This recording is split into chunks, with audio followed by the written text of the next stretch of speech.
आप देख रहे हैं इंडिया टाउन न्यूज, भारत की बात। नमस्कार, आप देख रहे हैं इंडिया टाउन न्यूज और मैं हूं आपके साथ आस्था सिंह। स्वागत है आपका हमारे खास बुलेटिन दुर्ग भिलाई की खबरों में, जहां हम आपको दुर्ग भिलाई की महत्वपूर्ण खबरों से रूबरू कराएंगे। तो चलिए बुलेटिन की शुरुआत करने से पहले एक नजर डालते हैं आज की सुर्खियों पर। भूपेश बघेल बेटे को लेने जेल रवाना, बघेल परिवार और समर्थकों में खुशी का माहौल। रायपुर जेल से चैतन्य बघेल को मिली जमानत। दुर्ग निगम में गुमटी घोटाला, गुमटी आवंटन में भ्रष्टाचार के आरोप, नगद भुगतान वालों को दस्तावेज नहीं।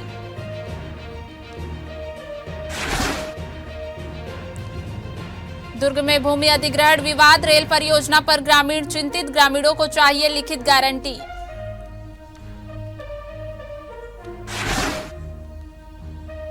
तेज रफ्तार हाईवा का कहर, पुलिस ने चालक को किया गिरफ्तार, लाखों का हुआ नुकसान।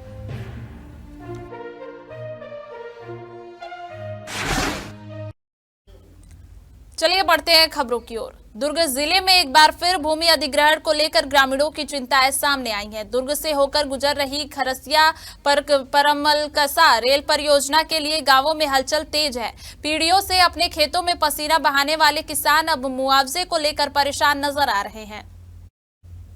ग्रामीणों की मांग है कि भू अर्जन अधिनियम के तहत उन्हें अपनी जमीन के बदले 4 गुना मुआवजा मिले। इसके साथ ही वे चाहते हैं कि उनके परिवार के एक सदस्य को सरकारी नौकरी मिले और मुआवजा हेक्टेयर के बजाय वर्ग फीट के हिसाब से तय किया जाए। इन्हीं मांगों को लेकर रेलवे अधिकारी, नायब तहसीलदार और राजस्व विभाग के अफसर पुरई, करगीडीह और पाउवारा गांव पहुंचे। अधिकारियों ने ग्रामीणों की समस्याएं सुनी और समाधान का भरोसा दिया, लेकिन ग्रामीण अब केवल आश्वासन नहीं बल्कि लिखित गारंटी चाहते हैं। दरअसल भारतमाला सड़क परियोजना के दौरान पहले हुए भूमि अधिग्रहण में उचित मुआवजा न मिलने का गुस्सा आज भी गांवों में कायम है। यही कारण है कि इस रेल परियोजना को लेकर किसान कोई जोखिम लेने को तैयार नहीं है। जैसा कि आपने खुद ही एक सबसे महत्वपूर्ण मुद्दा उठाया, दो बातें वाली, ठीक है। सरकार जो है 20 अगस्त 2025 को एक पत्र जारी करती है जिसमें ये कहा जाता है कि भारतमाला में हुए धांधली में, जिसमें ज्यादातर नायब तहसीलदार, पटवारी, आरआई, मतलब प्रशासनिक अधिकारी ही उसमें जो है वो हो रहे थे, मतलब कि क्या बोलते हैं, जुड़े हुए थे और उसमें लिप्त थे, भ्रष्टाचार में लिप्त थे और कारोबारी, दलाल कारोबारी, ठीक है, स्पष्ट लिखा हुआ है भाई उस पत्र में। तो जब उस पत्र में स्टे लगने का कारण वही था भारतमाला परियोजना में, क्योंकि भ्रष्टाचार हो रहा था जो कि दलाल और कारोबारी कर रहे थे। जब हमने जो है आवेदन दिया 15 नवंबर को, ठीक है, माननीय मुख्यमंत्री जी को भी, माननीय सचिवालय में भी दिए। उसके बाद 20 तारीख को माननीय वित्त मंत्री के द्वारा आता है कि किसानों के मुआवजे की दृष्टि से जो है मूल्यांकन को बढ़ाया गया है, जो कि 7 साल से बढ़ा नहीं था, ठीक है। तो अब इसके ऊपर क्या होता है, प्रशासन ने जो है 1 दिसंबर 2025 को दुर्ग में सर्वव्यापी है, जिला कलेक्टर के सामने दलाल और कारोबारी लोगों का बहुत बड़ा प्रदर्शन हुआ जिसमें लाठीचार्ज भी हुआ। अब दलाल कारोबारियों की मांग है कि रजिस्ट्री रेट में बहुत ही वृद्धि हो गई है, तो रजिस्ट्री रेट में कमी करनी चाहिए, ना कि मूल्यांकन में, ठीक है। तो अब प्रशासन बोलता है कि 1 दिसंबर 2025 को जिस तरीके का बात हुआ तो पत्राचार हुआ कि भाई मूल्यांकन में हम जो है पुनर्विचार याचिका डालेंगे। हमने भी डाला है 31 दिसंबर तक, ठीक है। लेकिन एक बात बताइए, जिस 20 अगस्त 2025 की बात आप करते हो, जिसमें आप दलाल और कारोबारियों के चलते स्टे लगाते हो कि अगर मान लो जाए स्टे हटा तो कारोबारी फिर से वही धांधली करेंगे, फिर उस तरीके की बात होगी। अब उन्हीं कारोबारियों की बात मानकर आप जो 31 दिसंबर 2025 तक पुनर्विचार याचिका मांगते हैं, ये सरासर किसानों के साथ अन्याय है, ठीक है। तो अब इसी मांग को लेकर हम जो है आगे बढ़ते हैं कि भाई मूल्यांकन उसी की तरह रहना चाहिए जैसा बढ़ा हुआ है। 2025-26 का जो बढ़ा हुआ मूल्यांकन है उससे किसानों को फायदा है, क्योंकि अगर मान लो जाए किसान ज्यादातर किस परिस्थिति में जमीन बेचता है, यदि घर में कोई बड़ी घटना हुई है, जैसे कोई आपातकालीन स्थिति आ गई, या फिर मान लो जाए किसी घर में शादी है, किसी घर में घर बनना है, उसके अलावा कोई चौथा कारण मुझे तो मालूम नहीं है कि किसान अपनी जमीन बेचता होगा। देखिए, जहां तक मुझे जानकारी है, रेलवे ने 2017 में यहाँ के खसरा को रजिस्ट्री खरीदी बिक्री के लिए बैन किया है। और अभी अधिकारी लोग बताए रेलवे के कि 19 में संसद में ये पास हुआ है विधेयक कि यदि जमीन रेलवे में आता है तो उस कृषक को, उसके मालिक को नौकरी नहीं मिलेगा करके। तो ये तो सरासर गलत ही लग रहा है कि भाई जब 17 में आप उस जमीन को बैन किए रजिस्ट्री खरीदी बिक्री के लिए, मतलब रेलवे आएगा करके, और 19 में आप ये कर रहे हो, या तो आप नीचे वाले नियम को मानो। दूसरी बात यह है कि किसान को ये स्पष्ट पता होना चाहिए कि हमारा यदि इतना निकलता है तो हमको इतना मिलेगा। इसमें क्या सर, गवर्नमेंट को जरूरत है, जमीन ले रही है, अच्छी बात है। गवर्नमेंट के सामने सब नतमस्तक है, कोई दिक्कत नहीं है। जो किसान है, जमींदार है, बड़े किसान है, जिनका बहुत सारा खेत है, वो तो बच जाएंगे, थोड़ा बहुत जमीन जाएगा तो 1-2 एकड़। लेकिन जिनके पास 1 ही एकड़ जमीन है, आधा एकड़ जमीन है, जिनका सर्वस्व चला गया, उनके लिए क्या होगा? उनका तो वंशावली खत्म हो जाएगा ना। वहाँ पे एक जीविकोपार्जन रहता है, चावल पैदा करना, जीना खाना है, तो उसके एवज में एक नौकरी मिले और स्क्वायर फीट में, वर्ग फीट में जो देते हैं 4 गुना वाला, वो मिलना चाहिए। यहाँ पे हेक्टेयर वाली बात नहीं आनी चाहिए। देखिए, जितनी भी शंकाएं ग्रामीण जनों के माध्यम से हमारे पास आ रही है, मैं लगातार बैठक लेकर कलेक्टर साहब के निर्देश से, माननीय विधायक जी के निर्देश से हम उनकी शंकाओं का समाधान करने का प्रयास कर रहे हैं, लगातार संवाद कर रहे हैं और जो जैसे प्रावधान है उनको हम उनका सही तरीके से उनकी जानकारी देना, उनके संज्ञान में लाने का प्रयास कर रहे हैं। इस क्रम में अभी आज हम पुरई आए थे, अभी बोरीगा का करकड़ी की संयुक्त बैठक यहाँ लिए हैं और पौवारा और कुकड़ी की बैठक हम पौवारा में लेंगे।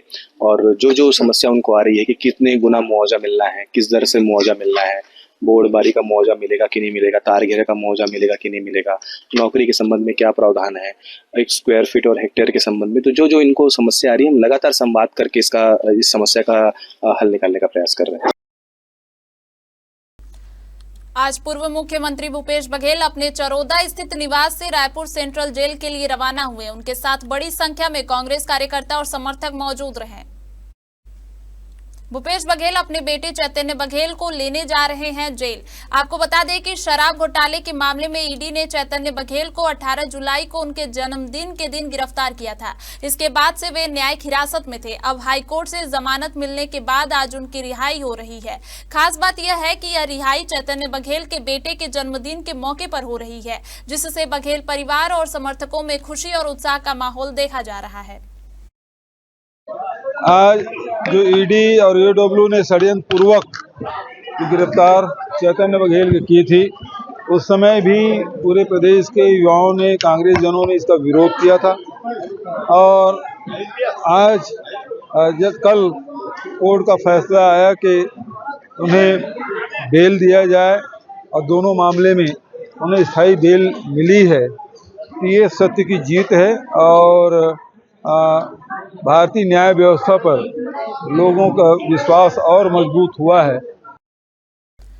दुर्ग नगर पालिका निगम में गुमटी आवंटन के नाम पर बड़े भ्रष्टाचार के आरोप सामने आए हैं। दरअसल राष्ट्रीय आजीविका मिशन के तहत फुटपाथ व्यापारियों को व्यवस्थित करने के उद्देश्य से करीब 2 वर्ष पूर्व गुमटियों का आवंटन किया गया था। अधिकारियों पर आरोप है कि सर्वे के बाद मुकेश नामक अधिकारी ने हितग्राहियों से अवैध रूप से पैसे लेकर गुमटियां आवंटित की थी। मामले में सबसे गंभीर बात यह सामने आई है कि जिन लोगों ने नकद भुगतान किया, उन्हें गुमटी आवंटन से संबंधित कोई वैध दस्तावेज या रसीद नहीं दी गई।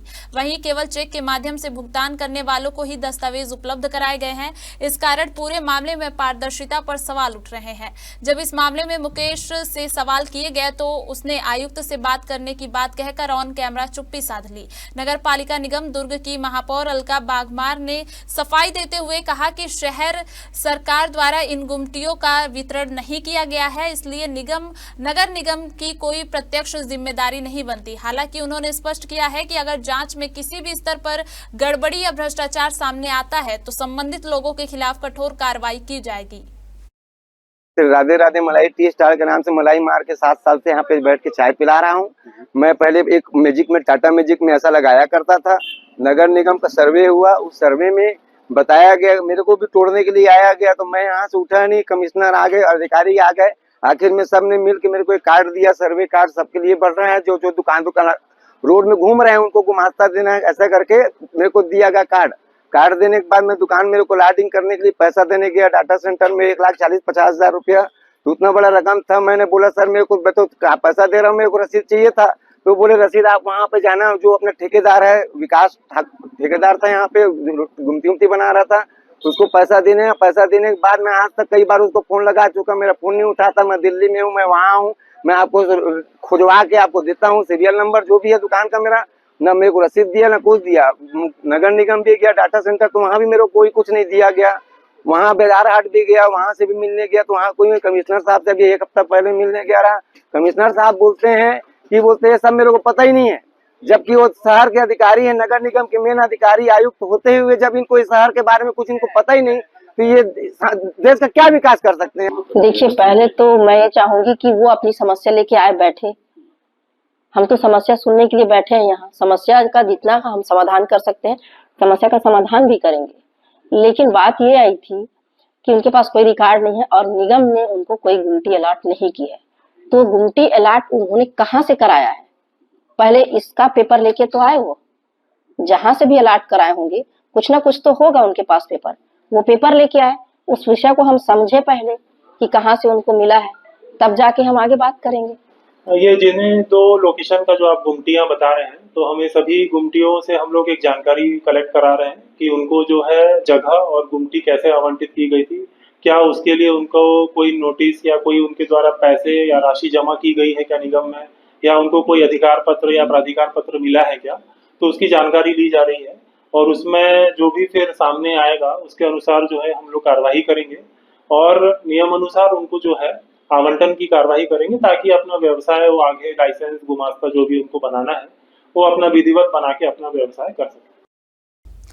छत्तीसगढ़ की संस्कृति और परंपरा का प्रतीक पर्व छेरछेरा आज पूरे प्रदेश में श्रद्धा और उल्लास के साथ मनाया जा रहा है। यह पर्व केवल दान का नहीं बल्कि समानता, सहयोग और मानवता का संदेश देता है। पौष पूर्णिमा के दिन मनाया जाने वाला छेरछेरा पर्व छत्तीसगढ़ की लोक संस्कृति की आत्मा है। इस दिन लोग अपनी सामर्थ्य के अनुसार धान, चावल, पैसे और अन्य खाद्य सामग्री दान करते हैं। मान्यता है कि छेरछेरा के दिन दान करने से घर में सुख समृद्धि आती है और समाज में आपसी भाईचारा मजबूत होता है। यह पर्व अमीरी गरीबी के भेद को मिटाकर सभी को एक सूत्र में बांधता है। छेरछेरा केवल एक त्योहार नहीं बल्कि छत्तीसगढ़ की सामाजिक चेतना और दानशीलता की पहचान है। ऐसे में यह पर्व हमें अपनी जड़ों से जुड़ने और इंसानियत को आगे बढ़ाने की सीख देता है।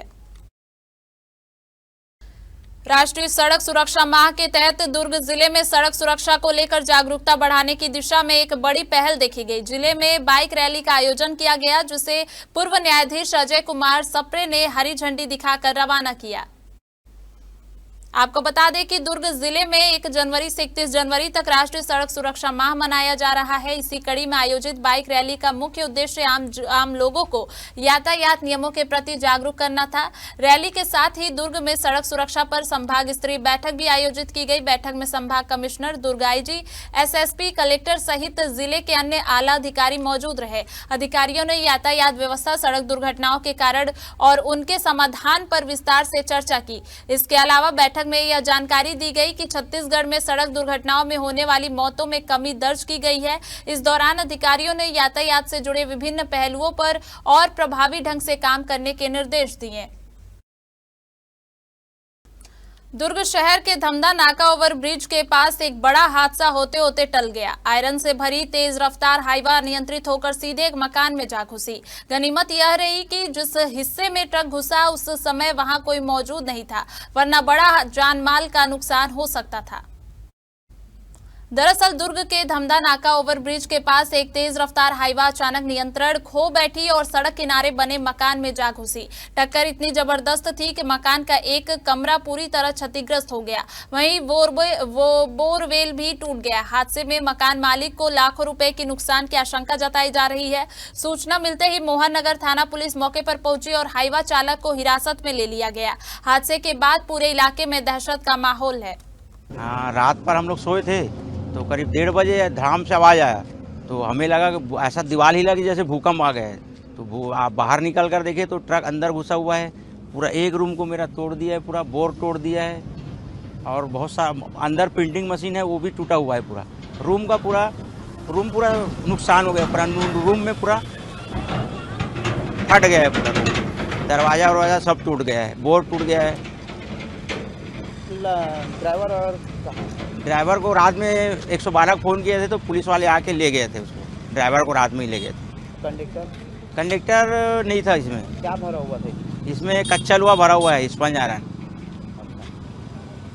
कितने का नुकसान हुआ होगा? अपना घर का तो पूरा एक कमरा हो गया होगा 5-6 लाख का। बोर और गया, इधर बाउंड्री वाल गया, पूरा रूम गया, 2 साइकिल है अंदर में, ऑफसेट मशीन है, प्रिंटिंग, वो सब गया। हमारे दुर्ग भिलाई के बुलेटिन में फिलहाल इतना ही। देखते रहिए इंडिया टाउन न्यूज, भारत की बात। नमस्कार। आप देख रहे हैं इंडिया टाउन न्यूज, भारत की बात।